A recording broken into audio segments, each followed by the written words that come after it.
கடந்த ஜூலை 21ஆம் தேதி திடீரென நள்ளிரவில் உடல்நிலை சரியில்லை என்று சொல்லி தன்னுடைய பதவியை ராஜினாமா செய்வதாக அறிவித்த ஜெகதீப் தங்கர் தற்போது முதன்முறையாக கேமரா முன்பு வந்திருக்கிறார்.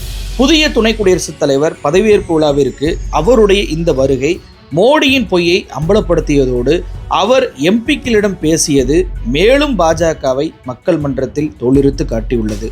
அப்படி எம்பிக்களிடம் அவர் என்ன பேசினார்? ஏன் ராகுல் காந்தி, திமுக உள்ளிட்டவர்கள் இந்த பதவியேற்பு விழாவை புறக்கணித்தார்கள்? தங்கரை போலவே குடியரசுத் தலைவரான முர்முவையும் இந்த பதவியேற்பு விழாவில் மோடி எப்படி அசிங்கப்படுத்தினார் என்பதை இந்த வீடியோவில் விரிவாக பார்க்கலாம். இந்த வீடியோவை முழுமையாக பாருங்கள். மறக்காமல் நம்முடைய ஒப்பீனியன் தமிழ் சேனலை சப்ஸ்கிரைப் செய்யுங்கள்.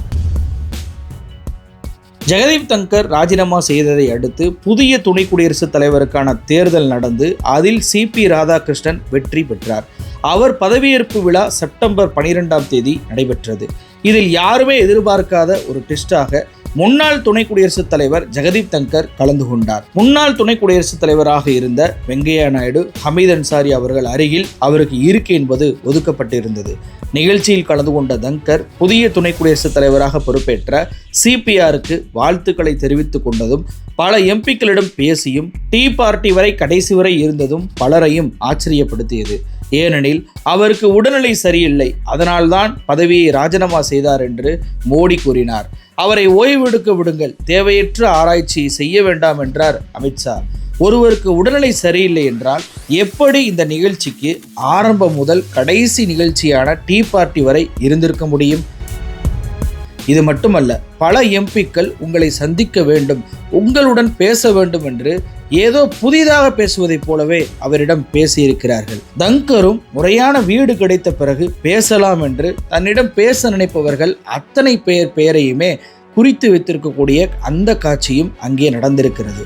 மோடி, அமித்ஷா சொல்வதைப் போல ஒருவருக்கு உடல்நிலை சரியில்லை என்றால், அதுவும் துணை குடியரசுத் தலைவராக இருந்தவர் நள்ளிரவில் ராஜினாமா செய்யும் அளவிற்கு உடல்நிலை சரியில்லை என்றால் அவரை நலம் விசாரிக்க போயிருப்பார்கள் தானே? அப்படி போயிருந்தால் புதிதாக சந்திப்பதைப் போல பேசியிருக்க மாட்டார்கள் தானே? ஏனெனில் தங்கரின் இந்த திடீர் விஜயம் நமக்கு தான் புதிது.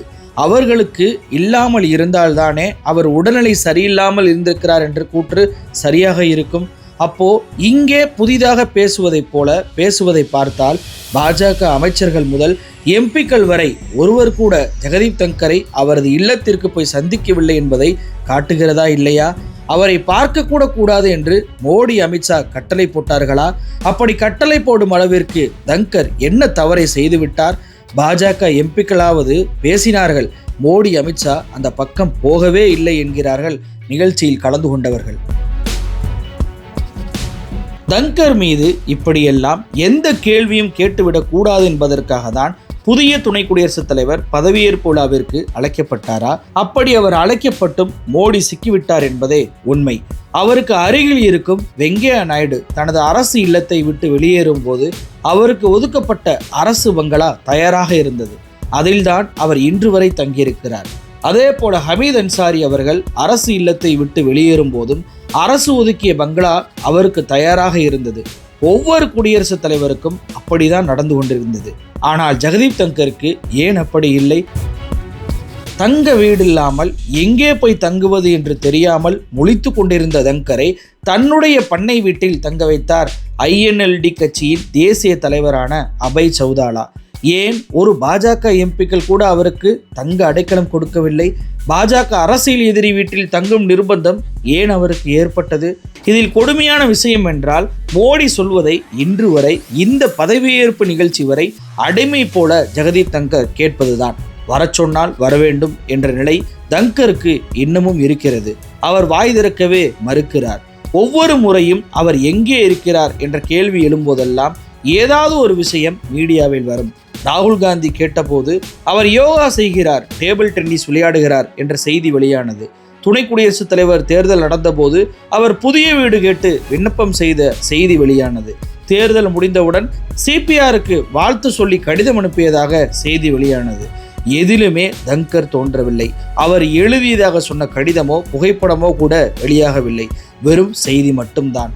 இப்போது பதவியேற்பு விழாவில் அவர் எங்கே என்று கேட்பார்கள் என்பதற்காகவே அவரை வர சொல்லி இருக்கிறார்கள். தங்கரின் அமைதிக்கு காரணம் என்ன?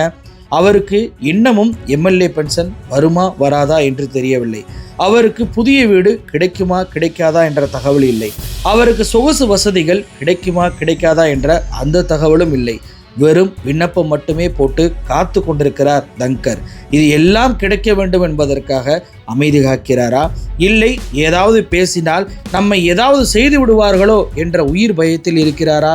ஏனெனில் அவரது அரசு இல்லத்தை காலி செய்த போது, அவருக்கு டெல்லியில் தனி வீடு இருந்த போதும் அவர் அங்கே செல்லவில்லை. பாதுகாப்பு காரணத்திற்காக தான் அபய் சௌதாலா வீட்டிற்கு சென்றார் என்ற பார்வை அரசியல் விமர்சகர்கள் வைக்கிறார்கள். அரசியலமைப்பின் இரண்டாவது மிகப்பெரிய பதவியில் இருந்த போதும் நள்ளிரவில் ராஜினாமா செய்ய வைத்தவர்கள் எந்த எல்லைக்கும் போவார்கள் என்ற பயம் தங்கருக்கு வந்ததால் தான் மோடி சொல்வதற்கெல்லாம் தலையாட்டி கொண்டிருக்கிறாரா என்ற கேள்விக்கு அவர்தான் பதில் சொல்ல வேண்டும். ஆனால் ஒரு உண்மை மட்டும் வெளியாகிவிட்டது. அவருக்கு உடல்நிலை எல்லாம் நன்றாக இருக்கிறது. மோடி அமித்ஷா சொன்னது பொய் என்பது பதவியேற்பு விழாவில் தங்கர் கலந்து கொண்டதே காட்டி கொடுத்து விட்டது. அதிமுக மாநிலங்களவை எம்பியாக இருக்கக்கூடிய தம்பிதுரை சொன்னதைப் போல கட்சி கட்டுப்பாட்டை மீறிவிட்டார் என்பதற்காக தான் அவருடைய பதவி பறிக்கப்பட்டது என்பது வெளிப்படையாக தெரிந்துவிட்டது. இதுதான் அரசியலமைப்பின் மிகப்பெரிய பதவிக்கு கூட பாஜக கொடுக்கும் மரியாதை என்பதும் அம்பலப்பட்டு விட்டது. பதவியேற்பு விழாவில் அவரை கண்ணெதிரே நிறுத்தி புதிய துணை குடியரசுத் தலைவரான சிபி ராதாகிருஷ்ணனுக்கும் எங்களை மீறி செயல்பட்டால் உனக்கும் இதுதான் நிலைமை என்று காட்டிவிட்டார்கள். இது மட்டுமா, அந்த விழாவில் பல புரோட்டோகால் மீறப்பட்டது. ராகுல் காந்தி இந்த விழாவிற்கு வரவில்லை, அவரது எதிர்க்கட்சி தலைவர் புரோட்டோகாலை மீறுகிறார் என்ற விமர்சனம் செய்யும் பாஜக மாநிலங்களவை எதிர்க்கட்சி தலைவருக்கு இருக்கை ஒதுக்கியது 2வது வரிசையில். எதிர்க்கட்சியைச் சேர்ந்த முக்கியமான எம்பிக்களை எல்லாம் 5வது வரிசையில் அமர வைத்தார்கள். இத்தனைக்கும் புதிதாக நாமினேட் செய்யப்பட்ட ராஜ்யசபா எம்பிக்கள் அத்தனை பேரையும் 3வது வரிசையில் அமர வைத்து முக்கிய தலைவர்களை அவமானப்படுத்தியது பாஜக. ஏற்கனவே சுதந்திர தின நிகழ்ச்சியில் ஒலிம்பிக் வீரர்களுக்கு பின்புறம் 5வது வரிசையில் ராகுல் காந்தியை அமர வைத்து சங்கடப்படுத்தியது பாஜக. தொடர்ச்சியாக எதிர்க்கட்சி தலைவருக்கு உரிய மரியாதையை கண்ணியத்தை கொடுக்க தவறும் பாஜக அரசு நிகழ்ச்சியாக இல்லாமல் பாஜக கட்சி நிகழ்ச்சியாகவே நடத்துவதை ராகுல் காந்தி புறக்கணித்ததில் எந்த தவறும் இல்லை. திமுக எம்பிக்களும் இந்த நிகழ்ச்சியை புறக்கணித்திருக்கிறார்கள்.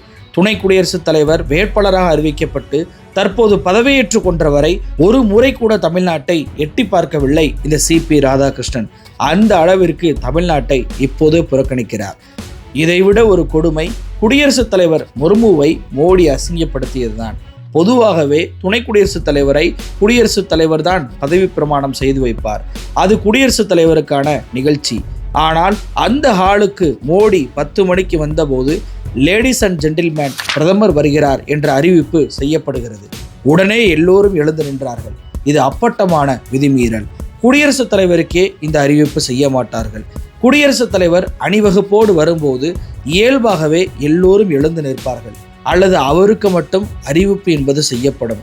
ஆனால் இதையும் மோடி பறித்து கொண்டார். அவருக்கு புதிதாக அறிவிப்பு செய்யப்படுகிறது.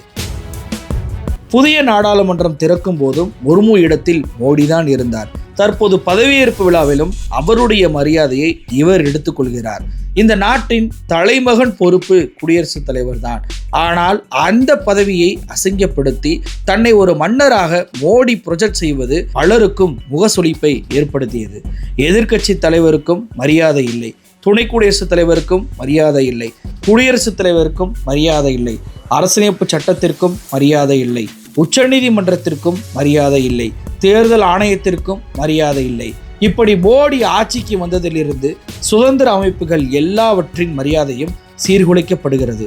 அவர்களுடைய பவரை மோடி அரசு பறிக்க நினைக்கிறது. அவர்களை தொடர்ச்சியாக அவமானப்படுத்தும் முயற்சியில் ஈடுபடுகிறது என்பதே இந்திய மக்களின் குற்றச்சாட்டாக இருக்கிறது. ஒரே நிகழ்ச்சியில் எந்த பதவியும் மதிக்க முடியாது.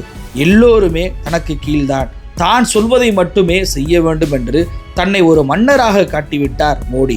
இந்த நிகழ்ச்சியில் நடந்த சம்பவங்களை நீங்கள் எப்படி பார்க்கிறீர்கள் என்பதை கமெண்ட்ல சொல்லுங்க. நன்றி.